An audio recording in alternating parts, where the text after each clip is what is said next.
All right, what's up, everybody?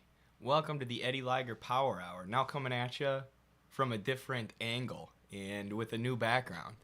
Um, we got. Some of you know that we usually use StreamYards for streaming, which is a software that allows you to have other people easily join and talk. So it makes it easier for all of us. But when I'm doing these solo streams, I figured I might as well use like a 4K camera, set up the background, set up some of the, like we've got the chat here that y'all can see, so I can look at the stuff that you got to say. So yeah, just trying to upgrade things, make things more fun to watch. Yeah. So let me know if you have any suggestions. Maybe I should move to this side a little bit.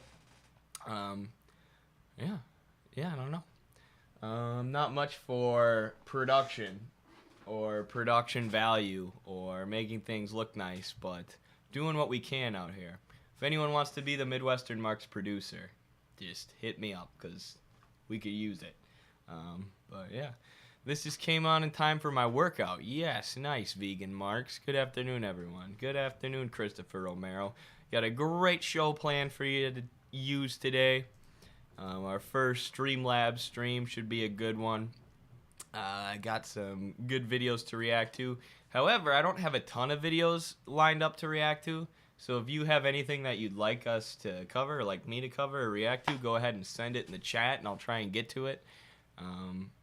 And I would play our introduction now, but I actually don't know how to play the introduction on Streamlabs yet. So we're still figuring stuff out. But Eddie talks theory penned during the period of the First Industrial Revolution as though it's applicable to the Fourth Industrial Revolution era for shits and giggles only, I imagine. No, capitalism is still structured not entirely the same, but largely the same. So a lot of the analyses of that, like Marx and other thinkers around the time of the First Industrial Revolution made, are still very relevant. And there's no way to understand what's going on today with these advancements in technology and what you're referring to as the Fourth Industrial Revolution without understanding the First Industrial Revolution.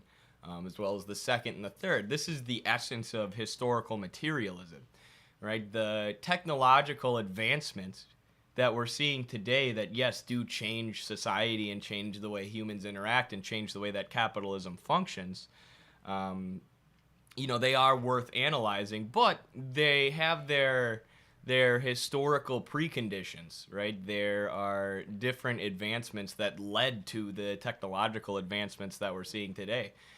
So unless you understand what preceded our modern era, there's no way to understand our modern era itself. And then if you read Marx's Capital, it absolutely is relevant. Anyone who says it's not relevant and capitalism has just changed hasn't read Marx's Capital. Because the exploitation at the core of the system, exploitation in the production process, is still going on. And what Noah is trying to do with his new book about reproletarianization is basically update Marx's analysis for the modern day. Look at the way that finance capital has come to dominate. Look at the growth of the service industry and service workers, who he's going to argue are basically reproletarianized by developments in the productive forces and in the mode of production itself. So, can't understand the so-called Fourth Industrial Revolution without understanding the First. Marx also talks a lot about automation in Capital Volume 1, and it's the same phenomena, right? It's the same phenomena today with the technological revolution and, say, like AI pushing people out of their jobs, pushing people out of the workplace. It was the same thing as the machines during the Industrial Revolution were becoming more advanced, more high-tech. It would take less workers to do the same operation with the same machine. So as the machines became advanced, you would need less workers per commodity. And workers were thrown into the street by automation. And rationally, in a rational economy, automation would liberate us. right? It would mean we have to do less work because more work is being automated so we can produce the things that we need without putting in so much labor. But under capitalism, labor gets thrown into the streets because all that automation does is allow the capitalists to pay for less wages, pay for less labor for the same number of commodities. So it's a very similar phenomena that was throwing workers in the streets during the Industrial Revolution, throwing them into unemployment, that is today threatening, say, video editors or graphic designers and all these people with jobs that are being threatened by automation and AI. So the fourth Industrial Revolution is not as the so-called fourth Industrial Revolution, if you want to label it that, is not so different from capitalism during the first Industrial Revolution. What's up, Julian Cedar? How are you? How's it going? You should do a reaction to Kyle Kalinske. Okay, what Kyle Kalinske video? I do like our series, Teaching Marxism to Kyle Kalinske. That's one of my favorites. And I haven't done an episode in a while, so let me just search our old boy Kyle here and see if I find anything that I think is worth reacting to. Says Minnesota Dems lead a working class revolution. That's his first video. Well, that's definitely that is definitely worth reacting to, isn't it? Are Kyle and Crystal on their honeymoon right now? How do you guys like the fact that you can see your chat questions and your chat stuff up here? Is it too big, too small? Let me know how you like that. I really like it. I just need to make sure that it works. This new layout is dope. I'm glad Midwestern Marx is taking production value seriously. Absolutely. We're trying to more and more. I'm glad that you think it's dope. I spent a lot of time working on it yesterday. And I'm moving to a new house within the next handful of days. So then I'll really spend a lot of time getting my setup going good. $4.99 from Stephen Michael Palazzo. Thank you so much. Lemon character holding his hand in front of his mouth, grinning. Thank you so much, Stephen Michael Palazzo, for the super chat. Really appreciate the financial support. The financial support is the reason that I'm coming to you in 4K right now rather than just regular HD. So, yeah, shout out to you guys for allowing us to upgrade our cameras. Carlos is getting a 4K camera as well. Yeah, it's important. Production value is important. We've realized that the longer that we've done this, the more we've realized that we need to take our production value serious, because it gives you legitimacy, right? The better your stuff looks, and the more time that you put into it, and the more well executed it is, the more seriously people are gonna take you. I wish it wasn't like that, you know. I wish people just look for the facts, but like, you know that there's people who side with Voosh, our old buddy Vaush, instead of siding with Midwestern Marx, just because his stream looks nicer. It's a reality of the world. So the better that we can get our production value, the more people we can reach.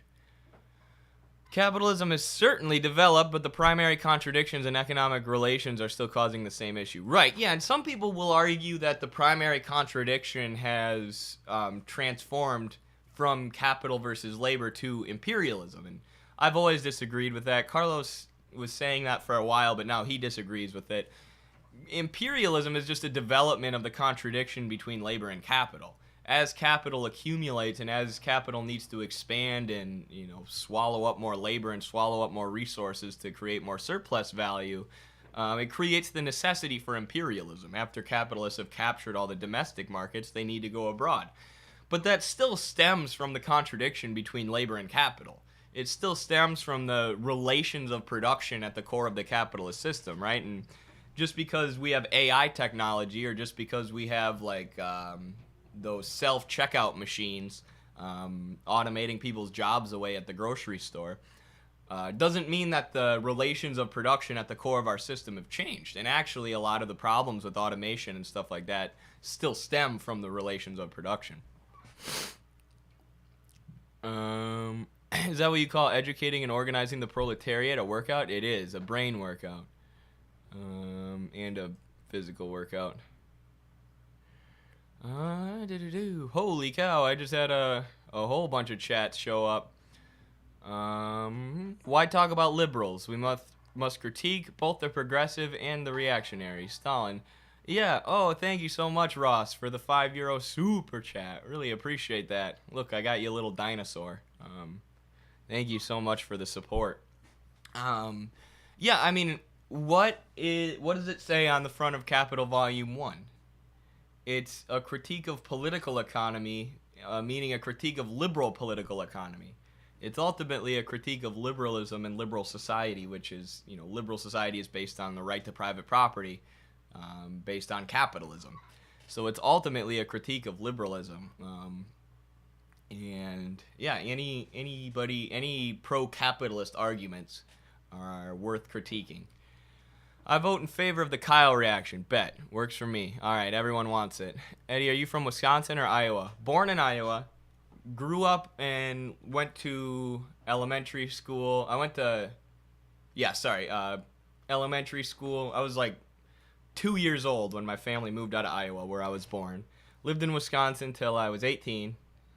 Graduated high school. Moved back to Iowa for college, and I've been in Iowa ever since. So about half and half. But someone on Twitter said they're going to send me back to Europe, because that's what decolonization is when you send all the white people to Europe recently. And I was like, I've lived in the Midwest my whole life. What do you mean back to Europe? I've never been there. How do I go back? Don't make any sense.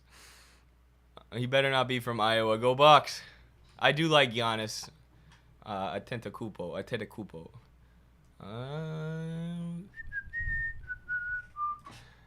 Only reason to take Vouch seriously. Here's something for the production value, said Ross. Thank you so much, Ross. Really appreciate it. Yo. Marx's analysis of capitalism is unparalleled. Absolutely. A lot of people will say that. That Marxism is the study of capitalism, which it's more than that. It's also the study of feudalism and the way that feudalism transformed into capitalism or slavery. It's this because it's the study of human societies, right? Like, so Engels' Origins of the Family, Private Property, and the State goes way, way, way, way back, to primitive communism, modes of production that existed well before capitalism. So you can apply, in like Michael Parenti's book about the assassination of Caesar, goes back to ancient Rome, right? So you can use Marx's dialectical method, use the historical materialist method to analyze things other than capitalism, analyze different modes of production. But Marx spent most of his time analyzing the capitalist mode of production, because that's the mode of production that we're living in. And the feudal mode of production that transitioned into capitalism in Europe. So, yeah. Great stuff in the chat today. Yeah, poor white farmers living in Oklahoma are settlers, LMAO. Yeah, obviously I disagree with that thesis. LOL, I saw that, I'm sure. Yeah, I'm sure a lot of people saw it on Twitter there. Twitter's an absurd place, isn't it, folks? It is truly an absurd place. I almost didn't even respond. I'm like, it's almost not worth responding to this, but I tend not to poke the bear when it comes to the issue of like settler colonialism and just explain our position on it, because I know it's going to anger a bunch of people. But when somebody says I'm going to send you back to Europe, to somebody, a working class person who's lived in the Midwest their whole life, it's like, okay, this is a perfect chance to explain how this doesn't make any sense. How much theory did you study before you felt comfortable sharing your ideas publicly? Just a fantastic question. We'll get into Kyle Kalinske soon. I just want to answer some of these questions. Really inspired by what you guys are doing. Keep it up. Thank you, GSL. That's a good question, as I said. Not enough, probably. Not enough. Before I was like, I should start doing reading guides and breakdowns, which is why I've started redoing my reading guide of Lenin's Imperialism. The first one's good. I just wanted to update it. But I would say, so the first book, before I started talking about Marxism explicitly, I had always talked about politics because I got my major in politics, but before I started talking about Marxism explicitly, I had read Capital. Now, people know Capital is the first work of Marxist theory that I read, because that's just how my brain works. I'm like, I gotta read the hardest, most, or like Marx's masterpiece before I read anything else, because I want to make sure when people question me about Marx or when they challenge me about Marxism, I'm not just pulling stuff out of my butt, right? I'm not reliant on other people for their opinion of what Marx said. I can actually say, no, this is what Marx said. So I read Capital, but I didn't completely understand it, right? I didn't really understand it at all. But after I read that, which took about a year in my senior year of college, I started talking about stuff. But the more I started reading theory, the more I would talk about theory, right? After I read Lenin's Imperialism and Lenin's State and Revolution, I'm like, I have to do a reading guide. I have to do a breakdown of these so other people can get this information, because they helped teach me so much. So I think it's less of a thing where it's like you need to read a certain amount, a certain number of books, a certain block of books, and then you can start talking about it, right? Just only speak on the things that you understand. Only speak on the things that you have a grasp on. Speak on the things that you've actually read or the things that you feel that you've read and understood and discussed. And then if somebody asks you a question, like this is where I would get myself in trouble, was people just give me requests for videos all the time, right? So I would do these videos about geopolitics and people would be like, Eddie, talk about Turkey. I'd be like, okay, and I would try to put together a video about Turkey, but I didn't really know about Turkey, so there would end up being some small errors in my video, not a ton.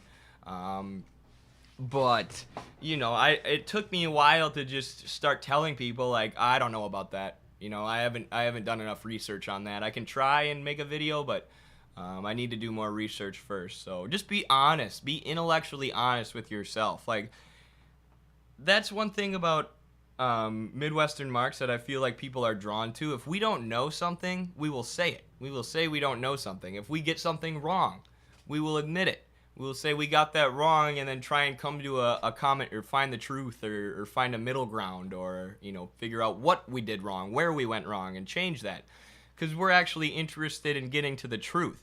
If you watch my debate with Vaush, you know that he's not interested in getting to the truth. He's not interested in learning. He pretended he was, but he's interested in winning the debate and growing his following, growing his audience, making other people look stupid using rhetorical tricks rather than trying to get to the truth.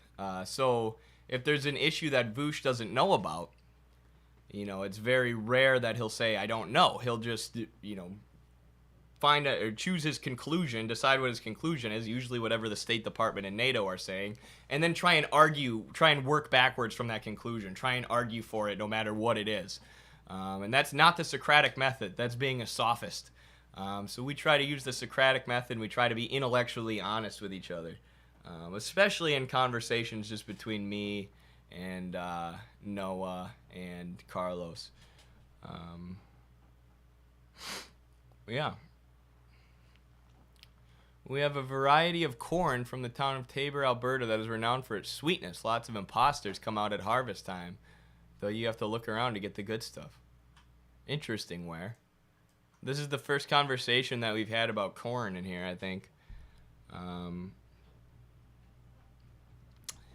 to get to the promised land if you've died of a brain aneurysm beforehand. Oh, yeah, we're having some wild conversations in the chat right now. I can't even keep up. I can't remember the last serious debate I saw. Yeah, it would be so fun to, like, I don't know, sit down with, like, Richard Wolff and debate the validity of co-ops, right? And what role are co-ops going to play in existing socialism?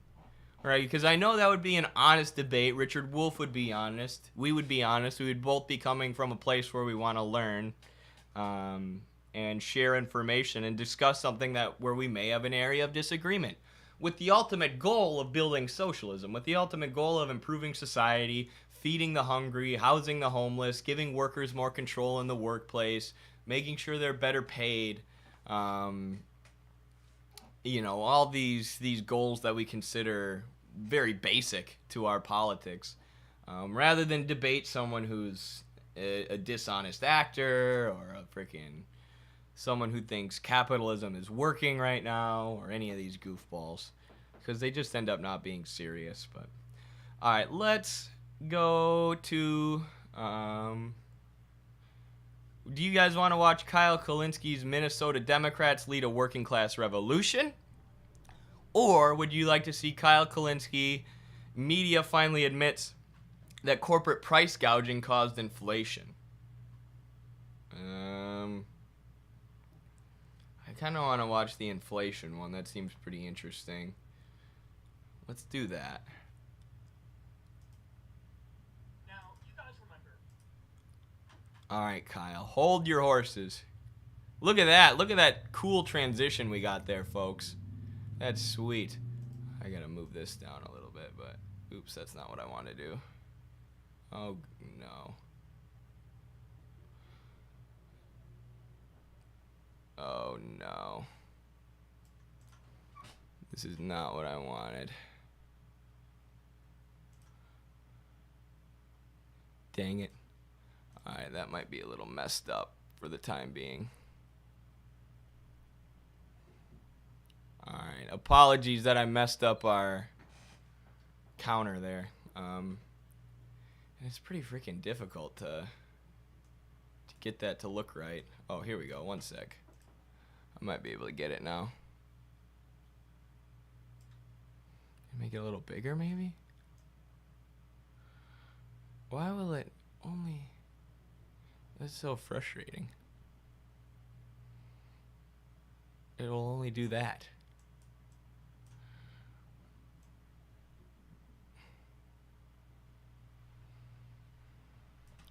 That is so frustrating. Alright, whatever. Looks good enough. So here's Kyle Kulinski talking about how corporate price gouging caused inflation. There are all sorts of bourgeois analyses of inflation that are not great, right? The way that they go about handling inflation, the way that they analyze it compared to the Marxist analysis of inflation. So this should be interesting. Hopefully I'll have some things to say about it. I haven't read about inflation in a while, unfortunately, but this will still be interesting. When inflation really took hold and became a big issue, there were all these different articles, mainstream articles on the topic. And look, the default view of a lot of the articles was like, oh, this is because of the big spending during COVID. That was the default view. And many went even further than that and made the argument that this is specifically because of the money that helped working people. In other words, those $1,400 checks or the previous $600 checks, that was the taste they left in everybody's mouth. They always say that. They always say that when there's a problem with inflation, it's, oh, the wages are too high. Oh, workers' living standards are too good.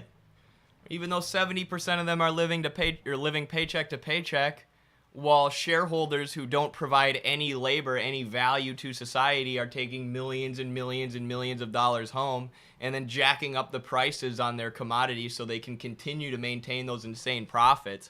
It's the workers' fault. Their wages are too high. It's just scapegoating the workers. And what I say about bourgeois economics is it's just economics from the perspective of the ruling class, economics from the perspective of the capitalist class. Increased wealth for the capitalist class is good. That equals growth. Decreased wealth is bad. That equals a bad economy. That's terrible. And then all their solutions to fixing the economy are just ways to make sure they keep making profits. And anything that goes wrong with the economy, the workers are scapegoated for. It's pushed off onto the workers. So you see that here with inflation, and they do the same thing with the debt, right? We're spending $7 trillion bajillion on our military every year, literally signing billion-dollar weapons deals with Ukraine, sending them all this money, as we're still funneling money into Israel and other U.S. neocolonial outposts like that, spending all that money abroad, and then when the debt gets too high, they're like, oh, it's Medicare. We got to cut Medicare and Medicaid and Social Security. It's those darn workers and their retirement funds, not the trillions of dollars we spent on massacring people in Iraq. So everything is pushed off on the workers by the bourgeois science that is economics in America. This idea that that's what's leading to inflation. God, we give people at the bottom and in the middle a little bit of money, and then the whole economy collapses. Man, we definitely shouldn't do that again.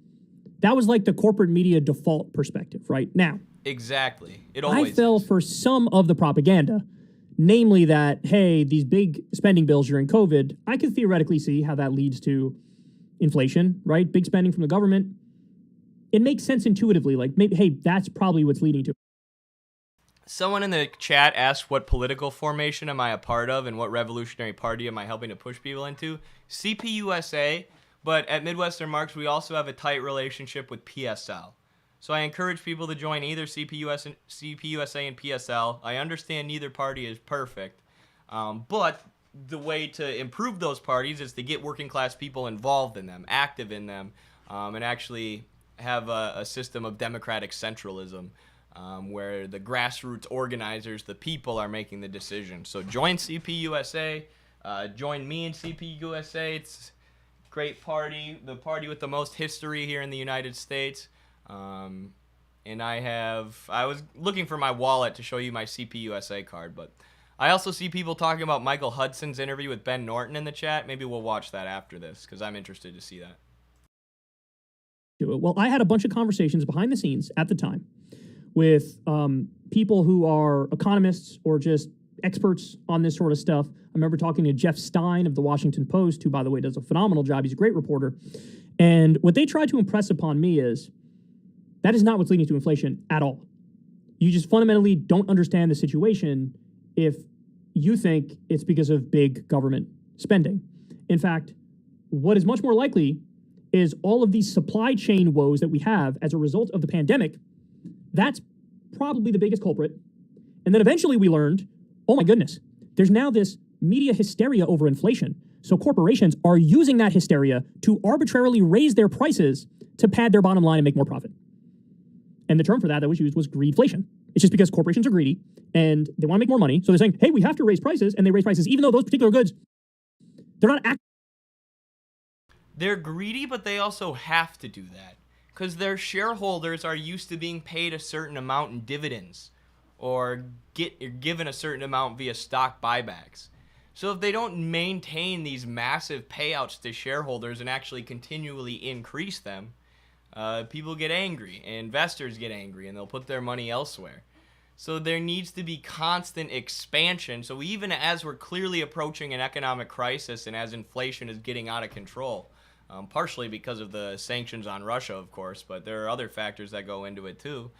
The corporations respond by jacking up their prices, something that's going to make inflation way worse, something that partially caused inflation in the first place, because these corporations are constantly forced to make more and more and more surplus value. But capitalism has no capacity to slow down the crises.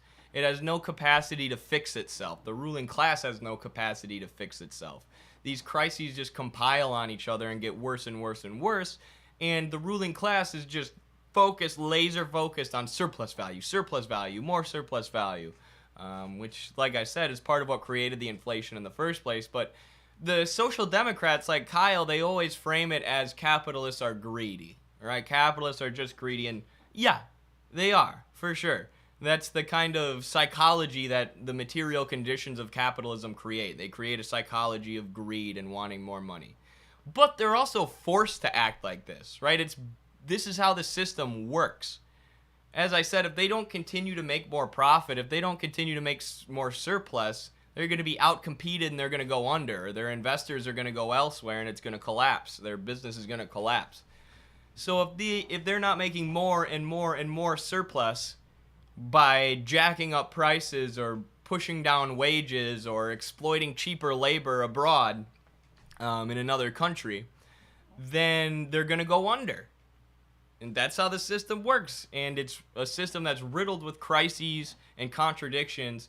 And in times of crises, the system's inability to fix itself is extremely not there. There is no ability for capitalism to fix itself. It just continues adding on, making these crises worse until the government comes in and bails out the big capitalists and leaves everybody else to pull themselves up by their bootstraps, like in 2008.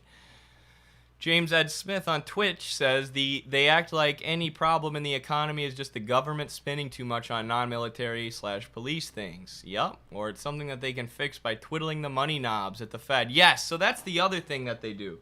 Their analysis of inflation is never like, the capitalists need to create more and more and more surplus, which incentivizes them to raise the prices of commodities. Maybe our system is prone to inflation. Maybe our system's broken, or the contradictions in our system are always going to lead to these crises of inflation. They're always going to lead to jacked up prices and, wages driven down. It's never that. It's how do we change what the Fed is doing? And how do we change the loans that they're giving to capitalists in order to turn down inflation? And really just slow down inflation while probably increasing unemployment at the same time. I believe that's where bourgeois economists say there's an inverse sort of relationship where when unemployment goes up, usually inflation goes down and vice versa. So the Fed looks at that and they're like, well, we have this inflation problem, we'll just raise unemployment. And that'll make inflation go down. It's like, why do we have to throw people into the streets, throw people into unemployment, lay them off their jobs to do anything about inflation? Right? It's all about turning knobs at the Fed, but whatever knob you turn, somebody's life gets worse. Either inflation goes up and everything's more expensive for all the workers, or unemployment goes up and a bunch of workers are going to be without a job. Sounds like a system that doesn't work at all. But you're not allowed to say that in bourgeois economics. You have to accept that capitalism is the only system, and then from there we analyze how do we maximize the profit of corporations and how do we keep the system moving as well as possible. How do we keep profit coming in as much as possible? Even though we're going to have to deal with these things like inflation and unemployment that are just features of the capitalist economy. James Ed Smith finishes, it's ridiculous. You can't have a global pandemic and then immediately go into a war against Russia and face no economic consequences if you aren't going to fix it by fucking around with the money supply to banks. Yes. Nationalize all the banks. That's the only way. OMG, Eddie's jacket. You like it? America! Fuck yeah! Suck on my balls. America. Actually being impacted by inflation. They're just raising prices to make more profit. And this... Dude, why does Kyle have to do these segments with a vape? Like, I'm sorry. I'm not one to judge. We encourage people to take care of their health over here at Midwestern Marx. Right? Civilize the mind and make savage the body was what Mao Zedong told us. The more in shape your body is, the more healthy you are, the more control you'll have over your mind, the happier you'll be. So I encourage that, but I don't judge anybody, right? Capitalism throws addictive products at us. We're surrounded by advertising for beer and processed food and other unhealthy things. Capitalism overworks us, so there's no time to exercise. But do you have to bring the vape on screen? Are you so addicted to the vape that you have to give the news with a vape in your hand? Like, at least it's green. At least it matches the theme of the show. I wonder what flavor it is. This tracked perfectly with a massive increase in corporate profits at the time. In fact, I believe it was Matt Stoller had an article. It was about 60% of inflation was literally just due to corporate greed and price gouging. So it's the effect of monopolies, it's the supply chain, and it's corporate greed. So, look at this. This is amazing. So here we are, a year later. In Axios, they say, once a fringe theory, greedflation gets its due. You don't say. Once dismissed as a fringe theory, the idea that corporate thirst for profit... Dismissed as a fringe theory by who? Dismissed as a fringe theory by bourgeois economics, which the Koch brothers have spent $800 million bajillion influencing over the last 80 years. Read Jane Mayer's excellent book, Dark Money. Jane Mayer herself is a liberal journalist, so there's things in the book that I disagree with, but she explains how the Koch brothers have spent billions and billions creating these networks and these NGOs that billionaires can dump money into, and then they get a tax write-off for it because it counts as charitable spending. And then that money goes into the American universities to push for neoliberal Milton Friedmanite Chicago school economics, which the Koch brothers also paid millions of dollars to even think up in the first place. But the ruling class has totally captured our education system, especially the field of economics. And you made it this bourgeois science that ignores the realities of our system, that ignores ignores basic facts like the drive for profit and the drive for surplus leads to inflated prices, which should be obvious, right? Which was discovered by probably Adam Smith even pre-Marx, right? Hundreds of years ago. But it's been written out, ignored in modern economics because modern economics is run by the Koch brothers and their lackeys, and based on the ideology of people like Milton Friedman. I'm going to move myself over to this side. Profits drives up inflation, aka greedflation, is now being taken more seriously by economists, policymakers, and the business press. Though inflation is starting to come down, it still remains well above the Fed's target level of 2%, and understanding what's causing inflation is key to combating it now and next time. The idea that profits drove our current bout of inflation surfaced in the last few years among progressive economists and lawmakers, but was waved away by more mainstream types as a conspiracy theory that changed earlier this year. In a speech in January, then Fed Vice Chair Lael Brainerd, great name. If you hear these fuckers call something a conspiracy theory at this point, just assume it might be true. There's like a 90% chance it's true. And if you hear a bourgeois economist call something a conspiracy theory, if you hear a Milton Friedmanite economist say something's a conspiracy, you know they're lying. They're also lying if they say economics has disproved that. Socialism doesn't work. Study economics. Okay, I have. And I've realized that your economic science isn't a science. It's an ideology of the bourgeoisie, an ideological lens of capitalists. Economics is Marxism. Marxism is scientific economics, economics that actually analyzes the system from the top down and its contradictions. Bourgeois economics, you're not allowed to criticize the system. You have to accept the system for what it is, even if it's broken. It's not a science, it's a pseudoscience. And for those who don't know, I wrote a whole article on this called Neoclassical Economics and Postmodernist Philosophy, the Ideologies of the Ruling Class, which please check out. I'm very proud of that article. Said wages weren't the main driver of inflation and pointed to a price spiral, where companies mark up prices far higher than the increase in their input costs. In March, the chief economist at UBS Global Wealth Management, Paul Donovan, published a note on profit margin-led inflation, describing how in late 2022 and into this year, companies, particularly retailers and consumer goods makers, convinced customers that they needed to raise prices. They didn't really. Most of the time, these companies have weak pricing power, meaning they depend on repeat customers and can't just wildly increase prices because consumers will abandon them, he says. But businesses, both large and small, had a convincing story to tell. They really didn't want to raise prices, but there was this terrible war or the pandemic or labor shortage or whatever, Donovan tells Axios. That's what's basically been going on. With so much influx, people were more accepting of higher costs for everything, and more companies had to raise prices. And more convinced companies had to raise prices. In earnings conference calls last year especially, executives spoke in corporate lingo about consumers accepting such price increases. Most folks aren't sticking with the greedflation label. That got a lot of blowback from those who argue that companies have long been greedy. That's not what's at play. Donovan's work describes companies taking advantage of a window of opportunity to raise prices more than normal, like kids in a candy shop. A few weeks after Donovan's paper came out, of course they did.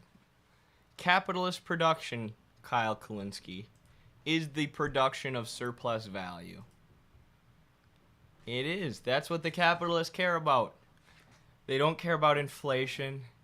They don't care about making sure that their workers are happy or well-fed. They care about making sure that their workers come back the next day because they need their workers to create more surplus value. But surplus value is all that's on their mind.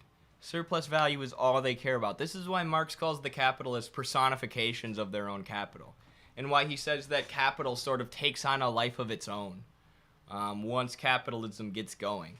Because all they'll do is manipulate things to maximize profit, to maximize surplus value. If there's a chance to rip people off and inflate prices, they're going to do it. They don't care if it leads to, or if it's higher inflation, or if it's going to make people's lives worse or harder, or make it harder for people to afford the things that they need to survive. They care about surplus. They care about what their shareholder dividends are that quarter. And they have to, like I said, because if they don't, someone else in the market, one of their competitors, will. And then they'll end up going under. Another great teaching Marxism to Kyle Kulinski segment. Gotta love it. Gotta love teaching that man Marx. He'll never embrace Marxism, though. He's too comfortable in his current position. One sec.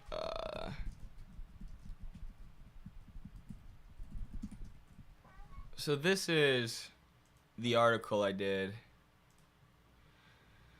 Neoclassical economics and postmodernist philosophy, two academic expressions of the ruling class. And in this article, I basically engage with Milton Friedmanite neoclassical economics that started with Alfred Marshall, really, and replaced the classical economic science of those like Adam Smith and David Ricardo, which had been brought to its conclusion by Marx. Post-Marx, there was nowhere that classical economics could go, right? If economists were going to adhere to the labor theory of value, which the classical economists like Adam Smith and David Ricardo did, and they were going to acknowledge the truth that all value in society stems from labor, then they were going to have to embrace Marxism. They were going to have to accept Marxism and the theory of scientific socialism. Because like I said, Marx had brought the school of classical economics to its conclusion, really. It answered all the questions that classical economics had asked. He took the labor theory of value analysis to its conclusions that Adam Smith and Ricardo never did. So after that, the capitalists have to come up with a new economic science that can tell people capitalism's the best system, it's the only system that could work, capitalism's awesome, we just need to maximize market transactions and minimize the size of the government. So that's where Alfred Marshall and neoclassical economics starts to take off, right around the 1870s as, Marx is writing Capital and his economic analysis. Before that, everyone had accepted classical economics.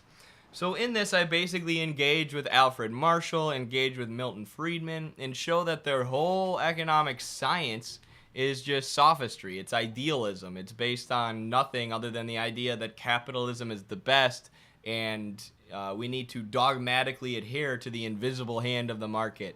All hail the invisible hand that allows for people to starve every year and leaves people homeless and doesn't give everybody health care. But we have to trust it because it's the only way. It's basically a religious faith, a religious dogma masquerading as a field of science, as a field of, real economic analysis, real materialist analysis. But it's absolutely not materialist, it's idealist, and it's based on just upholding capitalism. And this is neoclassical economics is the ideology that's generally taught, or the kind of economic science that's generally taught in America. Because like I said, the Koch brothers, who are obsessed with were obsessed with neoclassical economics, some of them are dead now, but they spent billions and billions of dollars spreading this to every college in the country. Read Jane Mayer's book, Dark Money. Because if you think about it, for someone like the Koch brothers, you would have to believe something like this.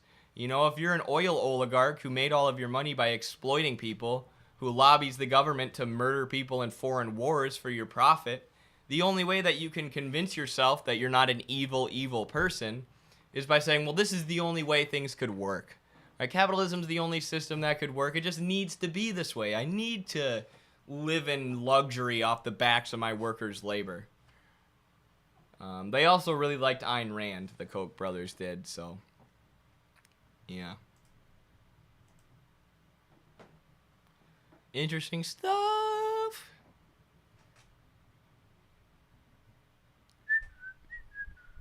Even if the surplus value harms their long-term plan. True. Many corporations will put short-term surplus above long-term anything.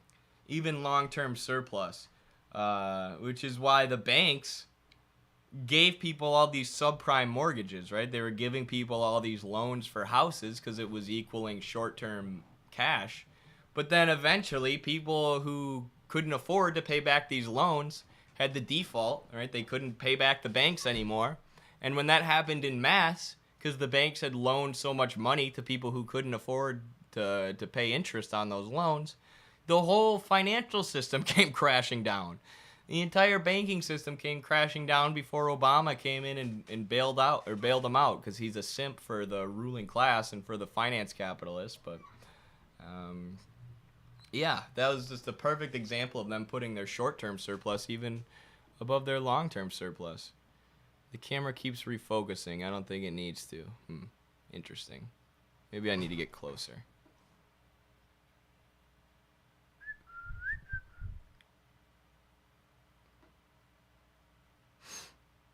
Believing the debt ceiling bullshit is a real threat this time is believing like there is a monster under your bed because someone said boo. Yeah, Kyle and Crystal were talking about that earlier. They were getting some criticism for it too. I don't think it will be the end of the dollar. It will be weakened in the multi-currency world. The U.S. has a lot of trade and will be able to trade in the dollar too. Yeah, the dollar will still persist for a while, but the process of de-dollarization is happening for sure. And you're no longer going to have this like petrodollar dominance. Oh, I should show this too. So this is a base and superstructure graph, which is a really helpful analytical model here. And this is basically a Marxist analysis, or a way to describe what Marxist analysis is in easy terms. So up here you have ideology, things like culture, education, politics, media, and that is influenced by the material, the relations of production, the means of production, the tools, machinery, and then who's in charge of production versus who's doing the working. And when you have capitalists in charge of production and workers working, the capitalist, the economic ruling class, comes to dominate the superstructure. So we were talking in the last segment about how much money the Koch brothers spent influencing education, making sure that education represents what they want, their own interests. And we also talked about how economics isn't a science. The neoliberal, neoclassical economics that the Koch brothers love isn't a science. It's an ideology that says capitalism is the best and the capitalists are the best. So here we see how science and education are controlled and affected and reflect the ruling economic class, the dominant class based on the relations of production at the core of society between capitalists and wage laborers. Oops. So yeah. Is the Global Times a reliable source? They posted a really weird pro-Kissinger op-ed yesterday. I mean, reliable in what sense? It's hard to, I mean, most sources are biased, but like very rarely will a source just, well, that's not true. I was going to say very rarely will a source just openly lie.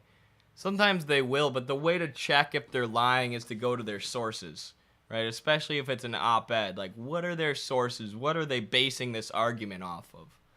What materialist analysis are they using to make this argument? And then you can trace their sources to find out if they're accurate or not.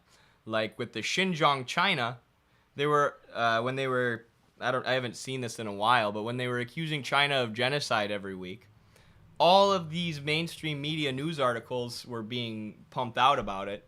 New York Times, Washington Post, CNN, blah, blah, blah, all the regular actors that you would expect. But all of them were citing the same guy. All of them were citing this dude, Adrian Zenz, who openly says that he's on a mission from God to destroy China or something. Who was pumping out all of these nonsensical sources based on anonymous phone calls with Chinese people who claimed that a genocide was going on. It was nonsense. It was made up. It was fabricated. But then if you have a fabricated source from an investigator like Adrian Zenz, who's just connected to the U.S. State Department, then all these mainstream media outlets can report that story and use him as a source. So over and over again in the media, we saw China's genocide, China's genocide, China's genocide. Really, there's only one or two sources on that, and they're both from the same guy who's not trustworthy. But mainstream media pumps it out like there's a million stories about China's genocide. And so what you have to learn to do is deconstruct articles and look at what their sources are. Look at where they're getting this information from, and a lot, like, once you get used to it, it's pretty easy, you know, to tell which articles are completely full of crap and which aren't. Thank you so much, Max the Confessor, for the $10 super chat. That's huge.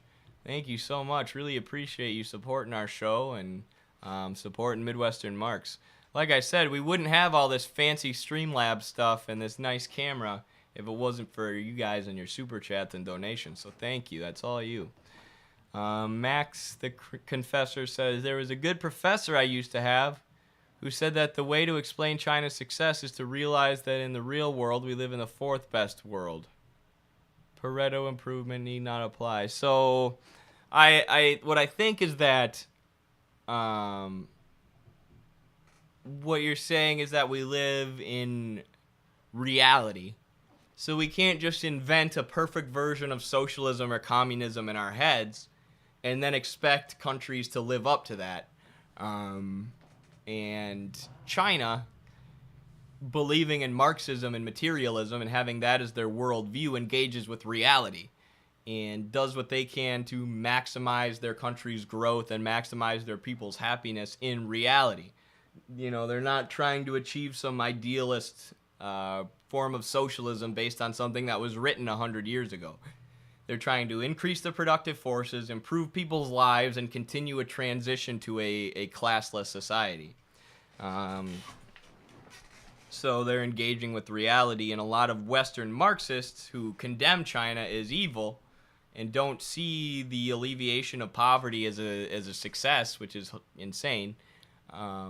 They're looking at things idealistically. That's what I got out of that comment. But either way, even if that's not what you meant, thank you so much for the $10 super chat, Max. Really appreciate you.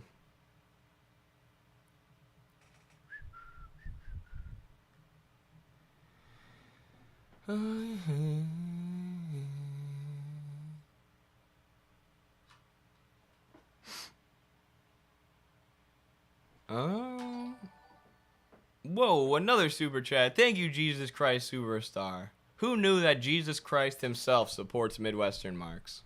I knew that, actually. He told me one day. He came to me in a dream. He said, Eddie, good job with Midwestern Marks, man. I said, thanks, Jesus. And then he left. He floated out of my room. All right, I need to go to the bathroom quick. I'm going to let you guys watch my brother.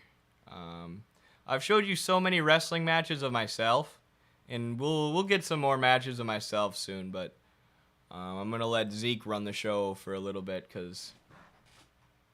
so you guys have something new. I will be back. Don't go anywhere. 3 to 5 minutes. That's all I need. I swear.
I'm back already.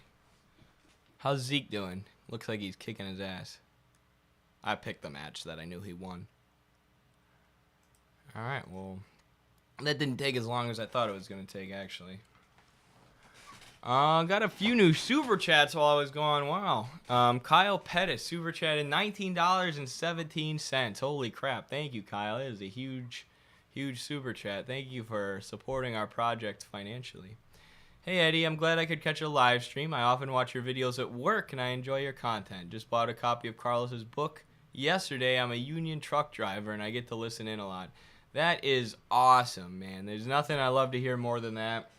People know I love when they listen to us at work.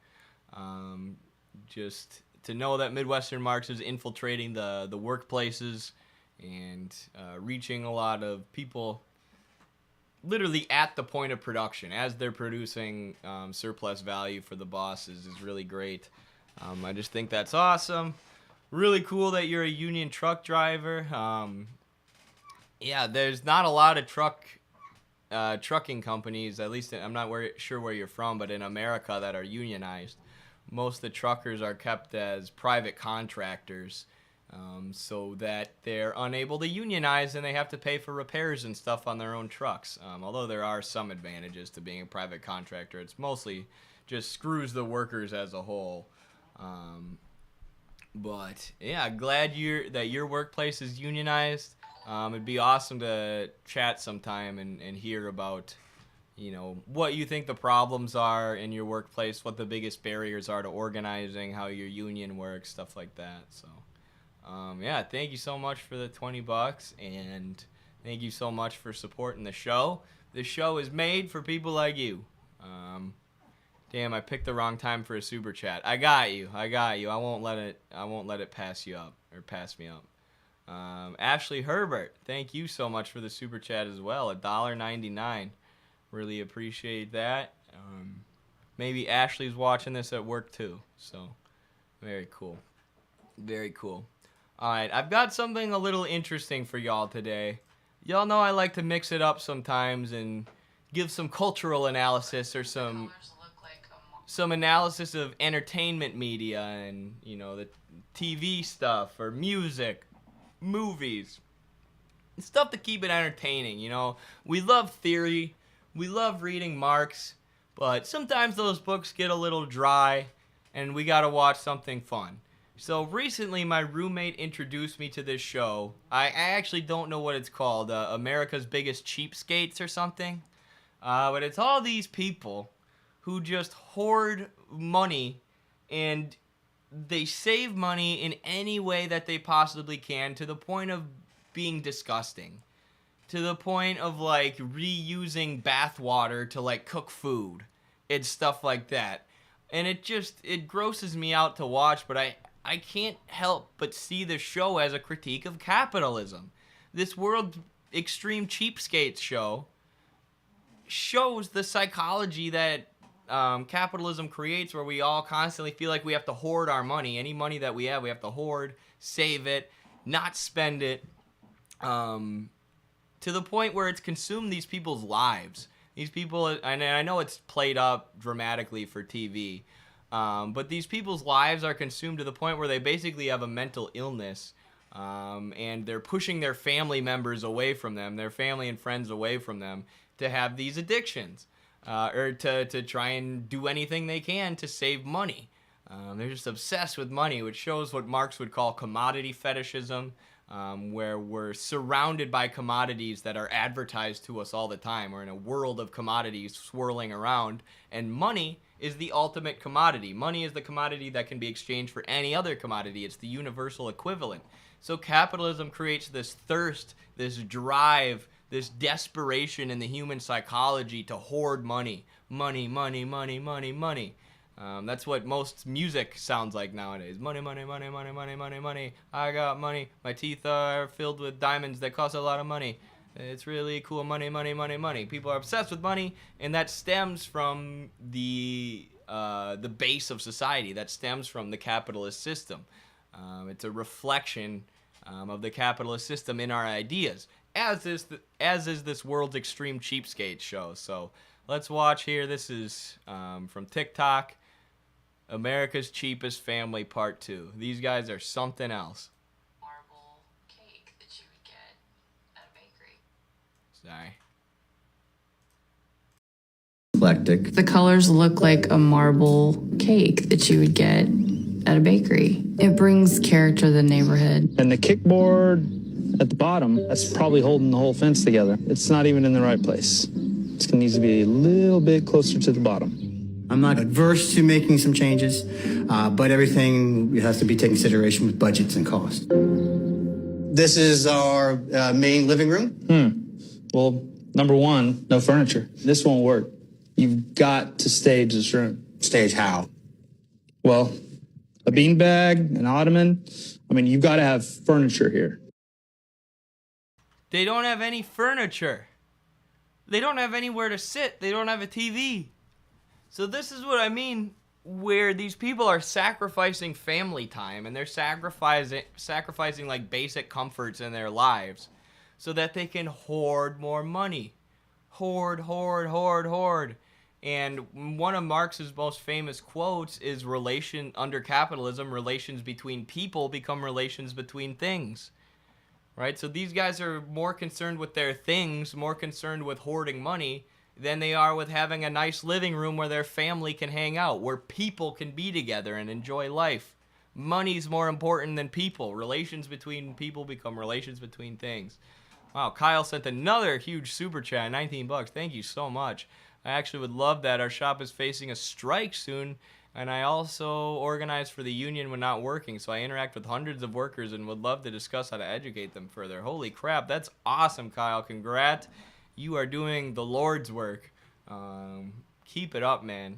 Yeah, if you want to add us, if you want to join our Discord server, you can message me in there, or you can shoot me a message on Twitter. I've been checking our Twitter DMs a lot better lately.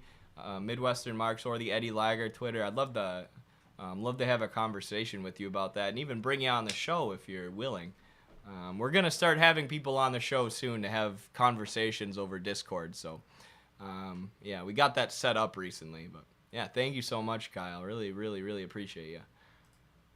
Period. The actual living room in a house is very important because that's where the majority of all the family time happens. They didn't even have a TV or any furniture at all. I've seen houses online that don't have any furniture. But those are new. Not always. The majority of them are new. Well, I'll tell you this too. I mean, none of these homes that are selling has carpet like this. The stains, the burn marks. I honestly don't feel like a buyer would even put an offer in with carpet like this. Okay. I mean, that's got to be changed. I gave the O'Briens the best professional advice I could give them, but honestly, I don't think they're going to take it. We would love to replace the carpet completely. We don't want to spend a whole lot of money on the upgrade, but we really want to sell the house. We're very motivated to sell.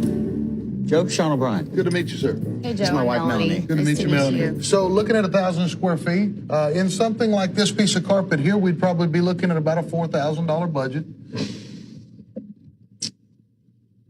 What literally is the cheapest that you could help me out with? We could get into some carpet in this range here, so a little more cost-effective system, and we would be looking at a budget closer to around $1,800 to $2,000. I mean, all right. So what I'm really just kind of looking for, let's say I just want to do sections, a burnt stain here, maybe some wax on the floor there type of thing. Some red wine there. Yeah. Is it unheard of to patch up carpet? I mean... It really is unheard of. I've never heard such thing. I definitely don't want it to be horrific, but is there a way to get something like this? Literally that size and that? Yeah, maybe about 10 would be good. Sure, that would definitely be a first. We can take a look. Okay. Let's take a look and see what we can work out, sure. You know, we've seen all types of customers over the years in our business. I've never had anyone ask me for samples. All right, here's our sample room. So they end up buying a bunch of samples instead of actually buying the carpet that they need. These poor people. And a lot of them like have the money too. They say that they're like, I have the money to buy this stuff, I just don't want to. They're just so brainwashed by capitalism. Capitalism has created, that psychology of needing to hoard and needing to save and needing to cling on to money. So that they can't. It's a similar thing with the show Hoarders, which is another TLC show. There's a lot of people, and I know some in my family, who they grew up poor and they just thought we need to save everything. Don't throw anything away because you might use it eventually. To the point where they're 70 years old and they have a house filled with old newspapers and like just garbage because they've convinced themselves, you know, I need to hang on to everything because you never know when you might need it, and I can't waste any money. I can't waste a single dollar. So yeah, thank you so much, Ashley Herbert, for the $2.99 super chat. I don't know why the super chats aren't popping up on the stream. I need to make sure that that is a thing before the next stream. I need to make sure that your super chats will scroll across the screen or whatever. But this extreme cheapskates video gets even crazier here. Here's part 3 actually. Awesome. What do you think? Same? Yeah, that one on top's better. See if you can find more like that. All right, I got jackpots. I think we're getting close, Jay. Think you got it, huh? They're also going back to the relations between people become relations between things. One, you'd think that this would be like embarrassing to be like, can we just have your carpet samples and then go home and patch our carpet? You'd think you wouldn't want to do that, but they're also like inconveniencing this guy and giving this guy like the weirdest day of work he's ever had by like, is there any way that you can cut us a deal and give us these samples rather than a real carpet? So again, the relations between things, the saving and hoarding money is more important to them than relations between people, even if those people are just a carpet salesman. Okay, actually, let's see. I'm thinking more this, that, This one. that one. I think this is going to be the closest we'll be able to make it match. So, Joe, what do you think on let's purchase this? Guys, I don't know. How about, There are probably some good stories in the comments right now that I missed, but Rick Solis in the chat says, I live along the border and I knew a guy in college that lived across the border in Mexico because it was cheaper. He had no furniture in his house and he ate only one sandwich a day. And this guy had money. But the conditions of living in poverty gave him this psychological operation where he's just like, gotta save money, gotta hoard money, can't eat more than a sandwich a day. That's sad. Sad, man. About 20. we'll do $20. Okay. I appreciate it. Thank you. All right. Do you have a bag we could put it in? Guy's like, It's a hell of a day for a carpet man today. yeah, he's like, we'll do $20. Get the hell out of my store, you friggin' weirdos. Sean and Melanie were advised to replace the carpeting and refurnish their living room before showing their home. With the help of their neighbor, So this is the part right here that made me think, I gotta show this on stream. I gotta react to this. This is relations between things, or relations between people becoming relations between things. Look at how they're interacting with their incredibly kind neighbor. they're hoping to stage the area for free. No. We had a quick favor we wanted to ask of you. Could we borrow your furniture for the open house? You know how our They're asking their neighbor if they can borrow her furniture. So they just want to walk her furniture over to their house so they can have an open house. Such an inconvenience for this lady. Such a weird thing to ask.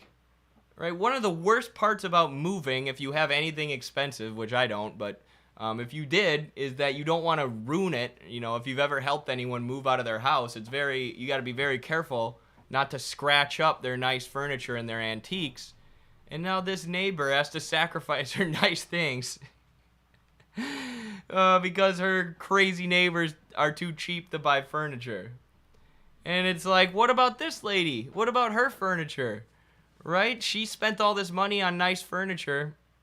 Why should you guys get to use it, you know, just because you want to be cheapskates and continue to hoard money?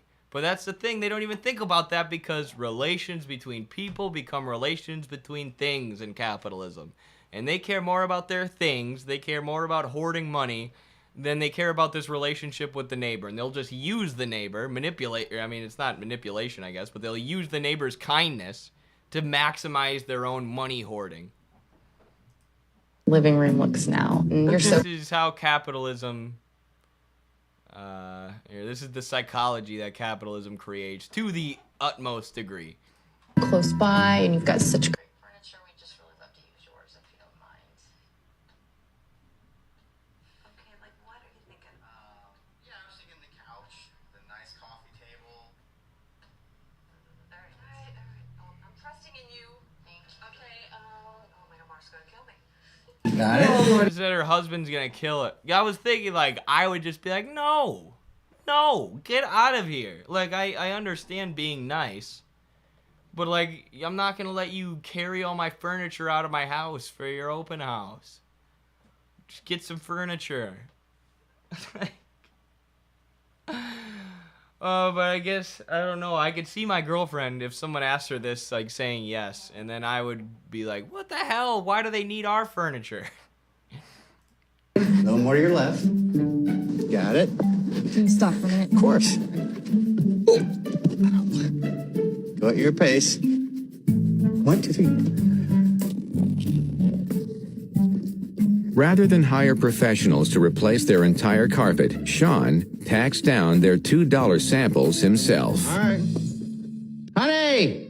Well, it looks pretty much even, but the carpet is totally different color. I mean, you did a great job, but it just doesn't match. Right.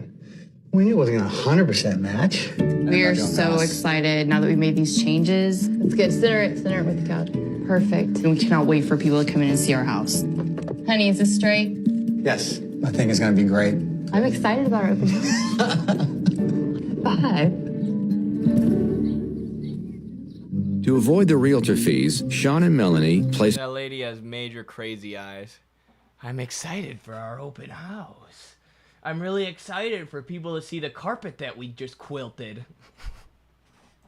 an ad online and are attempting to host the open house themselves. When we first walked in, I noticed little details. The carpet was patched. Yeah, like a quilt. Different types, like a quilt. Different types of carpet. So if those are the things that are showing, what are we not seeing? Look at that. The handle's broke. People who are different are always going to be called. Right, so I get being thrifty. I get saving money, but like I said, a lot of the times these people have money. Or even if they don't, that still is capitalism forcing them into the situation where their whole life becomes based around saving money. And every episode has something like that, where it's like, we're going to have our family over, or my husband wants to have some friends over, but we can't because we're too worried about how much money that's going to cost. You know, we can't have our daughter come visit us at our home because we're worried about how expensive it might be. That was one of them. And there was one of them where these people had 2 extra rooms in their house that were closed off. They weren't letting anybody use them because they thought it would cost too much money. The mom, the dad, and the 2 kids slept in the same bed together.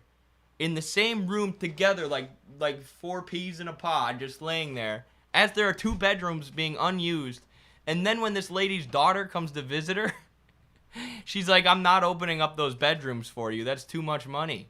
So they set up a tent outside, and the family slept in a freaking tent.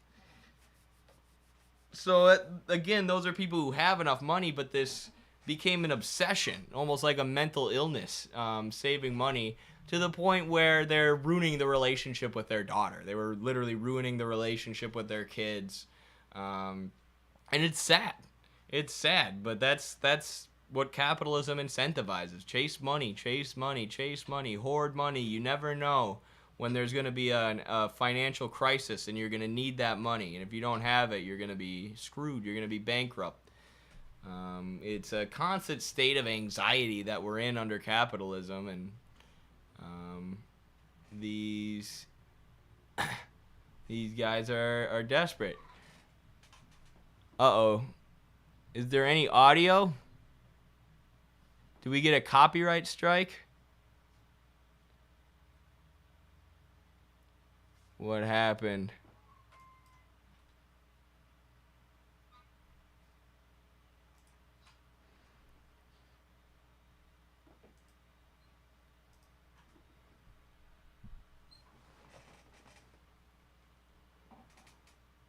You're up on Twitch, but YouTube is down completely.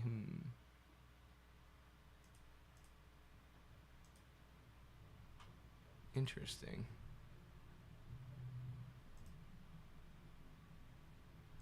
Interesting.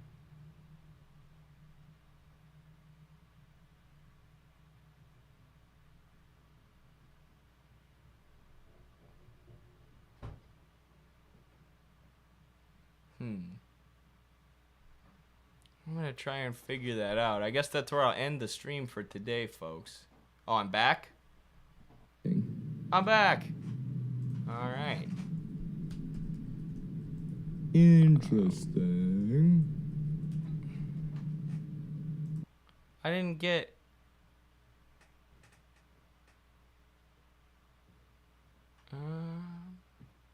Oh, yeah, I think it was copyrighted. TLC probably has those things copyrighted. That was transformative, though. I was absolutely within fair use rules. I don't think the CIA took me down. I just think intellectual property laws took me down. Gosh dang capitalism. I can't even watch the world's most extreme cheapskates for 6 minutes without getting taken down. I'm glad that I'm back. Woo! We're still here. Probably a copyright strike, which would make sense, as Discovery and Warner Bros. Are one company now. Discovery owns TLC, and Warner Bros. Is notoriously harsh when it comes to people using their stuff. Interesting. That's good to know. I haven't gotten a copyright strike yet. Well, I've never gotten one, actually, but they'll give you a notification on YouTube if you have any kind of copyright infringement, and I haven't gotten one yet.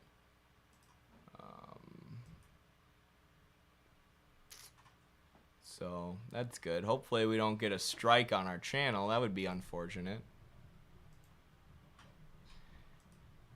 It was the CIA, the NED, and the DEA, and the DED all teaming up to get me. The NED, the man took you down. Yeah. YouTube Autobot caught the show you were watching and it automatically shuts it down for a few minutes. Yeah, I figured it's something like that. Dang it! Well, hopefully that doesn't ruin my cool segment. Because it was a cool segment. That would be sad. I would cry and cry. Alright. Well, that kind of threw off the stream. I don't even know what to do now. I guess I didn't have that much to talk about either today, but we've been going for at least an hour. That's pretty good, pretty good. There's a video of this professor talking about Lenin that I want to react to, but I'll probably save that for reacting with Carlos. You won't get a strike. Okay, cool, cool. Hillary finds your attire offensive. Does she? Is she offended by my Wisconsin wrestling American flag jacket? There are some people who got mad at me for wearing this once. I got this for coaching wrestling. Like, piss off. I'm gonna wear this. We got your back and we got your back. Hashtag Midwestern Marks. Thank you, Critical. Thank you. CBS, ABC. Yeah, all those three-letter words. Or three-letter abbreviations trying to get us. Trying to remember if it lets you keep that part of the stream or not. Interesting, either way. Alright, y'all, I'm probably going to head out now. It's been a great stream. We've been going for an hour 20. Thank you for hanging out today. Thank you for all the awesome super chatters. Kyle Pettis, the Union Trucker Man, Ashley Herbert, Max the Confessor, and Jesus Christ Superstar, Ross Ironcoil, and Stephen Michael Palazzo. Appreciate all your super chats and all your support. I'm going to go read Carlos's book for a bit and then probably go hiking with my family today. So I hope you all enjoy your Saturday. Do something. I was gonna say do something productive, but you don't have to do anything productive. It's a Saturday. Have fun. Enjoy time with your family and friends. Yeah, that's all I got. Thanks for watching, everybody. Appreciate it. Patreon.com/MidwesternMarks. If you have any suggestions for how I can improve the Streamlabs, please let me know. Yeah. Hey, sorry to spam. I tried to join your Discord via the link tree, but it showed me as invalid. What do I do? Do you know what my Twitter is, Kyle? No worries about the spam. Thank you again for the other super chat. Here, let me... So, you can message me on Midwestern Marks. Hopefully you have Twitter. I'm going to have to send you a Discord link here, but I will. In return for all your super chats. Usually the Discord's Patreon only, but you've given me like $45 in the last hour. So I think you earned it. Versus you only have to pay $1 through the Patreon. But so this is my Twitter at EdBLigersmith. If you follow me and shoot me a DM on here, I will respond to you with the Discord link. Or we can just converse through there. So yeah, send me a message and I'll be on the lookout for it, and then I'll get you that Discord link. That's the only thing I can think of to do. But yeah, with that, thank you so much, everybody. Appreciate you for hanging out with us.